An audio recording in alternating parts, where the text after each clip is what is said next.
Chapter 2: Quest for Equal Rights. Segregation was the law of the land in the South in the decades following Reconstruction after the Civil War. Under Jim Crow laws, as they were called, African Americans and whites were separated in schools, parks, theaters, and buses, and at lunch counters, drinking fountains, and other places. Blacks who violated segregation laws could be arrested or worse. Angry mobs were known to harass, beat, and even kill African Americans who dared to enter whites-only territory. Jim Crow laws stayed on the books even in communities with large groups of African Americans. White citizens could change laws by electing new leaders, but Jim Crow laws created voting barriers for African Americans. It was difficult, if not impossible, for them to change this situation through elections because most African Americans could not vote. Still, African Americans organized through groups such as the NAACP and the Southern Christian Leadership Conference. The groups challenged segregation by filing lawsuits in courts and by protesting publicly. When Elizabeth Eckford confronted the angry mob at Little Rock Central High School in 1957, the fight for equal rights was well underway. In 1947, Jackie Robinson had become the first African American to play Major League Baseball since the 1800s.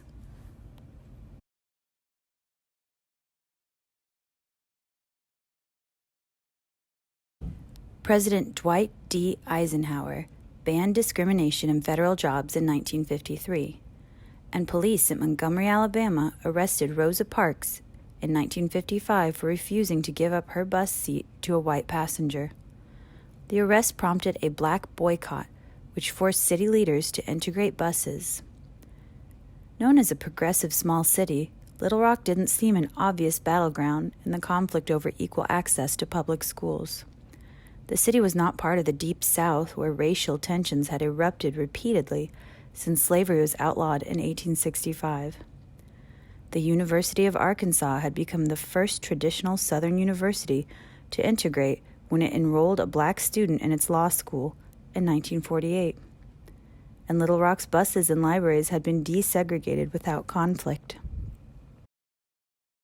The spark that ignited the Little Rock conflict came from the United States Supreme Court.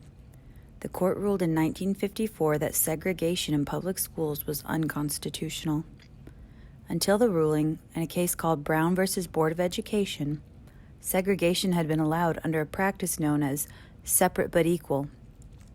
The thinking was that if a separate park, school, or hospital for African Americans was just as good as a park, school, or hospital for whites, that was acceptable.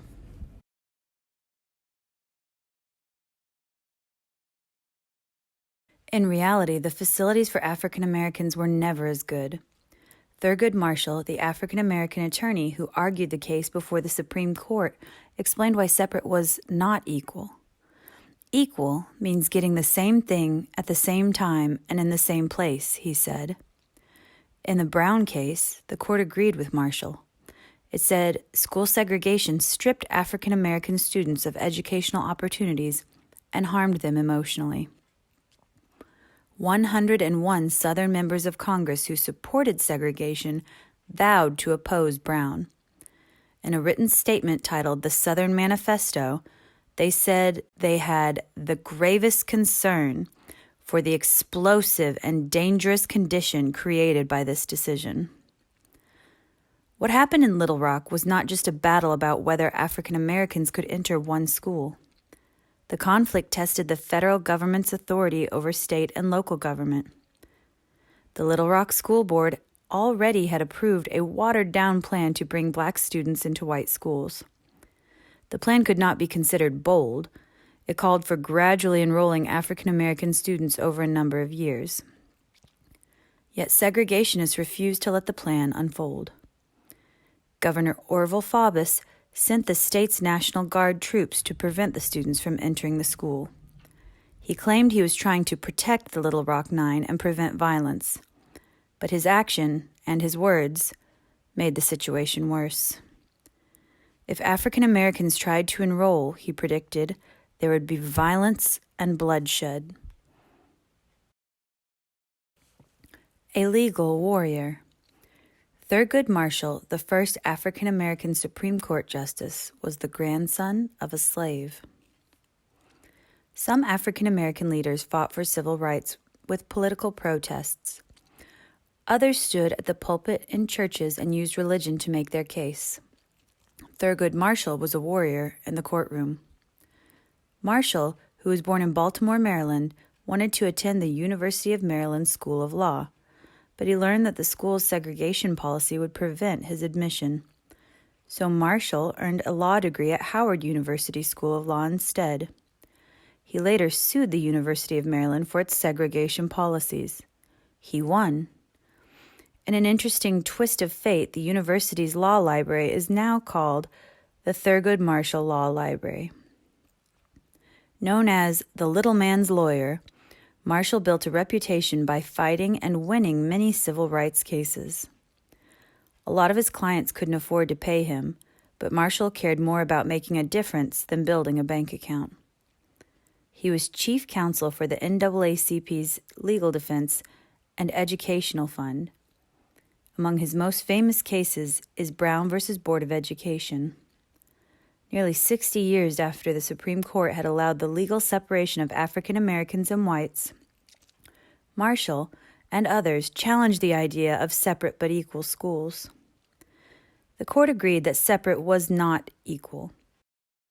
Slowly, schools, parks, buses, and other public places began to be integrated. In 1961, President John F. Kennedy appointed Marshall to serve on a federal appeals court. 6 years later, President Lyndon Johnson appointed Marshall to the U.S. Supreme Court, making him the first African American to serve on the country's highest court.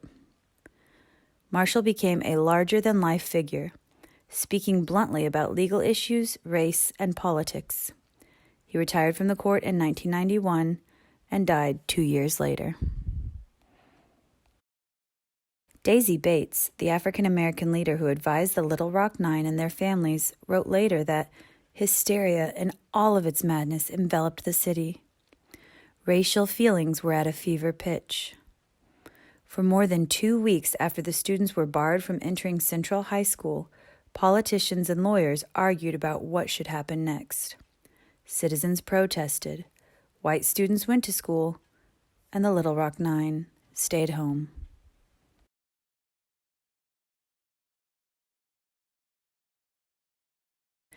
A federal judge ordered Governor Faubus to allow the Little Rock Nine to begin school. A date was set, September 23, 1957. Bates set a second plan in motion. The students were to gather at her home and go to school as a group. This time, they were able to get inside the school. The attention of an angry mob was focused on a group of African American reporters. Several people assaulted the newsmen. A reporter from Memphis, L. Alex Wilson, was hit over the head with a brick. When the crowd realized that the students had slipped inside unnoticed, they threatened to riot. The Little Rock Nine had to flee school grounds for their safety. The chaos at Little Rock was not just a state news story or even a national news story. The photograph of Elizabeth Eckford and the angry mob and news stories about the event had circled the globe. The fact that a state governor was ignoring federal orders made people around the world wonder whether, as Faubus warned, the situation would turn into a bloodbath. Many of Little Rock's white residents refused to support the governor and segregationists. They objected to the governor's actions and called for a citywide prayer service. Little Rock Mayor Woodrow Mann asked the federal government to ensure that Central High was integrated peacefully. President Dwight D. Eisenhower finally listened. He went on national television and announced his plans.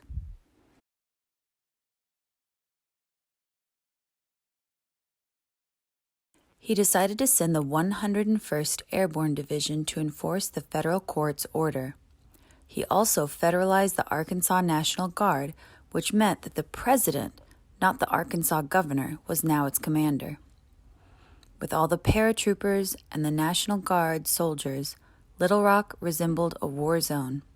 But the strategy worked. The mob broke up, and on September 25th, the Little Rock Nine finally entered school and stayed. Some of Central High's white students wanted to show the world they were not bigots. This is the chance that the youth of America has been waiting for, student Jane Emery wrote in the Central High student newspaper, The Tiger. Through an open mind, broad outlook, and wise thinking, and a careful choice, you can prove that America's youth has not gone to the dogs, and that their moral, spiritual, and educational standards are not being lowered. This is the opportunity for you as citizens of Arkansas and students of Little Rock Central High to show the world that Arkansas is a progressive, thriving state of wide-awake, alert people.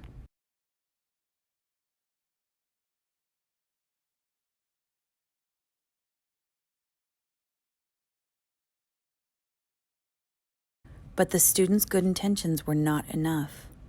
The conflict simply moved out of sight of the troops. For the Little Rock Nine, school days weren't filled with happy yearbook memories. Every day, a group of white students, fewer than 100 in total, tormented the Little Rock Nine. The bullies shoved them in the halls. They spat on them. They threw sharp pencils at them. No place was safe. In gym class, the bullies scalded the Little Rock Nine in the locker room showers. At lunch, they threw food at them. White students who defended the black students were threatened and bullied too. Most students just looked the other way. So did many teachers. People around me that I saw didn't react to what they saw or what they had to have heard, Elizabeth said later. They turned their backs. It was impossible to have a friend. This was not anything like a normal environment. Anybody that would talk to us got a lot of pressure. Then the attacks turned dangerous. A white student sprayed acid into Melba Patillo's eyes. Yet she refused to give up. She continued to come to school. I had to become a warrior, she told CNN years later. I had to learn not how to dress the best, but how to get from that door to the end of the hall without dying. Finally, one of the Little Rock Nine could no longer handle the abuse. Minnie Jean Brown dumped a bowl of chili on a boy who blocked her way. She was suspended from school, and after more confrontation, she was expelled. Outside of school, the conflict returned to the courtroom. The school board, which had been open to gradual desegregation, lost some of its moderate members in elections. Segregationists gained control of the board. The new board asked the court to delay integration. One court agreed, but the U.S. Supreme Court ordered that integration be continued. Governor Faubus was determined to defy the federal government. Since he couldn't prevent African Americans from attending school with whites, he decided to close Little Rock's high schools. Then he called for a referendum.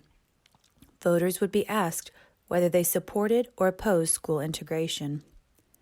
Jefferson Thomas, one of the Little Rock Nine, was stunned by the news that school would not reopen in the fall. After the governor closed the schools, he said later, I knew I was in the right place. That the governor would say, to stop a few black kids from getting an education, I'm going to deny it to 2,000 whites, is amazing. In September 1958, Little Rock citizens voted 19,470 to 7,561 to oppose integration. The schools remained closed.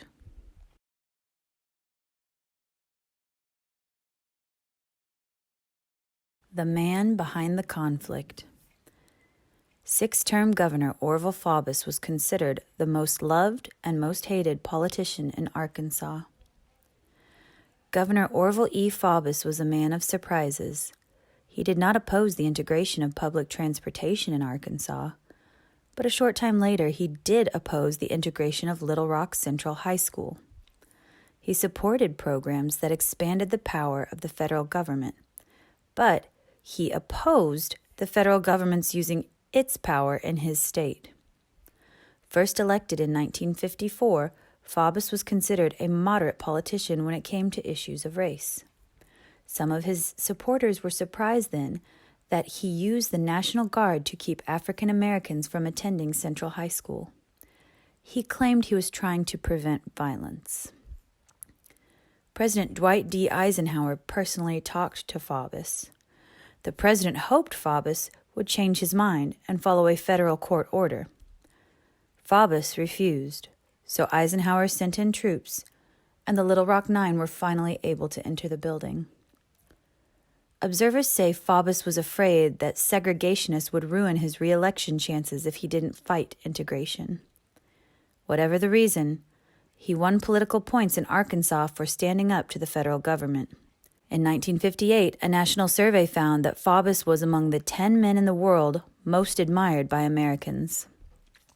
Though Faubus served as governor for 12 years, he did not seek re-election to a seventh term in 1966.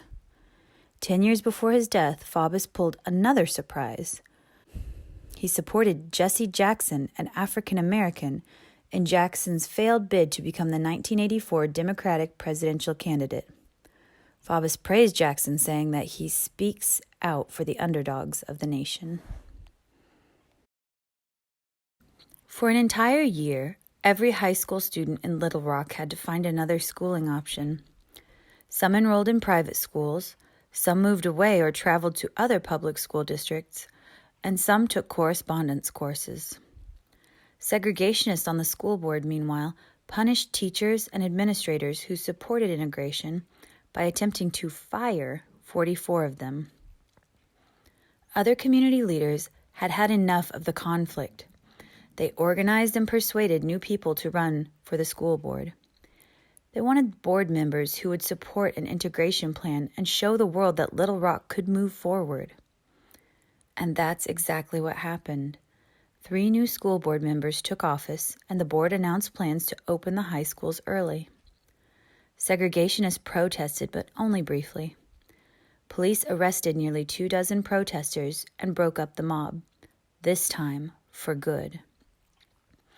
It appeared that integration was finally real, but once again, the step forward was a small one. After a year of political and legal battles, only 2 of the Little Rock Nine came back to Central High School.